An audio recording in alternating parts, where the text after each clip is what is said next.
పూర్తిగా చేసి చెడగొట్టుకున్నావు నీ దేహాన్ని. దేవుని పని కాక నీ సొంత ఆలోచనల ప్రకారంగా జీవించావు. మరి దేవుడు అడిగినప్పుడు ఏం చెప్తావు? నువ్వేం చేసావు అని చెప్తే, తిన్నాను, తాగాను, సుఖపడ్డాను అండ్ సంతోషం అని సంతోషం పేరుతో ఈ లోకంలో జీవించానని చెబితే అండ్ ఊరుకుంటాడా? నువ్వు ఒక పని మీద డబ్బులు ఇచ్చి హైదరాబాద్కు పంపావు. ఏ పని నువ్వు పంపించిన పని చేయకుండా తిరిగి ఒట్టి చేరుతూ తిరిగి వచ్చాడు అనుకో, నువ్వేమంటావు? మంచి పని చేసావు నాయనని సంతోషిస్తావా? అభినందిస్తావా? శాలువులు కప్పి దండలేస్తావా? ఏవు కదా, పనిష్మెంట్ ఇస్తావు. నేను చెప్పిన పని ఏంటి, నువ్వు చేసిన పని ఏంటి అని చెప్పి ఎంతో కోపంతో రగిలిపోతూ ఉంటావు. అదే విధంగా దేవుడు కూడా అడుగుతాడు. ఈ విషయాన్ని నేను మీకు జ్ఞాపకం చేస్తున్నాను. కాబట్టి ఈ విషయాన్ని మనం జ్ఞాపకం చేసుకుందాం. మనం చదువుకున్నటువంటి భాగంలో రేపు చనిపోతాం కనుక ఏమండి ఈరోజే తిందాం, తాగుదాం, ఏమండి ఎంజాయ్ చేద్దాం అని చెప్పి మనుషులు అనుకుంటున్నారు. కానీ ఒక మాట చెప్తాను, ముగిస్తా. నేను మిమ్మల్ని ఎక్కువగా ఇసుకు పెట్టను.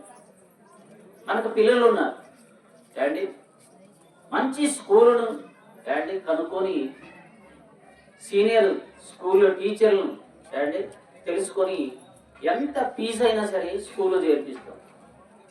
పుస్తకాలు కొంటాం ఏమండి, డ్రెస్సులు కొంటాం, రానుకోని ఛార్జీలకి బస్సు టికెట్లను కొంటాం, అన్నీ ఏర్పాటు చేస్తాం. పొద్దునే లేచి తల్లి ఏమండి అయ్యో బస్సు వస్తుంది స్కూల్కి పంపించాలి నా పిల్లల్ని అని చెప్పి ఏమండి క్యారేజీ ఏర్పాటు చేసి కట్టి వాడికి స్నానాలు బట్టలు అన్నీ వేసి బస్సు దగ్గర తీసుకుపోయి ఎక్కిస్తుంది.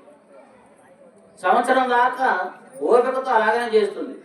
సంవత్సరం అయిన తర్వాత పరీక్ష రాశాడు, ఫలితాలు వచ్చి ఫెయిల్ అయ్యాడు.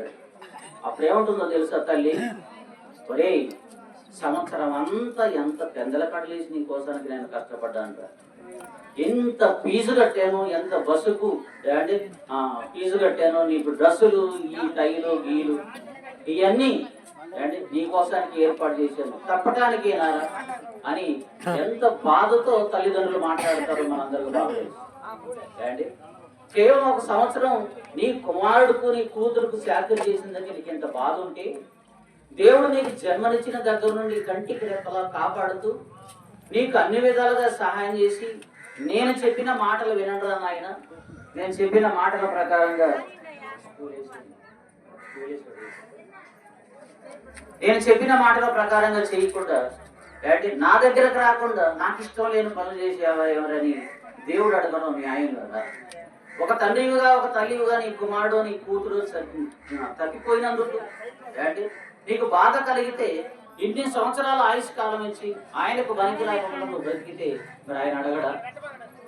ఒక్కసారి ఆలోచించవలసిందిగా నేను మీకు తెలియజేస్తున్నాను.